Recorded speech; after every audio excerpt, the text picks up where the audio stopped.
For today's vlog nga mga besyo up is katatapos lang namin sa work and ngayon is nandito kami sa convenience store para mag-cup noodles. Dahil sobrang pagod namin sa aming work ay naisipan namin na mag-noodles muna bago umuwi. Kasi mga besyo nag-drive kami all the way from work to sa home. Tama ba? Charis. Pero yun nga, nagpipili kami dito ng mga noodles namin. So, warat na. Panoorin nyo na lang mga besyo up.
So, while waiting to our cup noodles is, yun nga, nagkwentahan muna kami ng mga utang namin sa isa't isa mga beshiwap. Oh, tama kayo dyan. Hindi kami nakakasobra sa aming sahod kasi we have a lot of utang anywhere, everywhere. So, what we did is, nag-count muna kami and then yun, binabayaran namin sa isa't isa yung mga bills namin na dapat bayarin. And ayun nga mga besyo, after rinse nagkwentuhan muna kami of course. And yun, ganyan lang naman ang scenario everyday sa amin after ng work, kain, tapos kwentuhan, then uwi. Kasi mas importanteng busog ang iyong tummy before you drive. Kasi diba, pag nagda-drive ka always dapat busog ka, tapos focus lang sa daan, yun lang.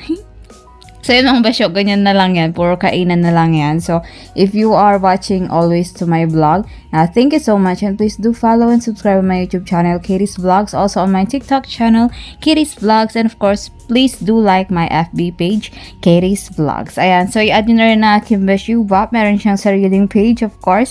At yun ay ang Jan Jimenez. So, yun lang. Di ko sure kung Jan Jimenez dyan. So, basta search nyo na lang mga beshi. Wow.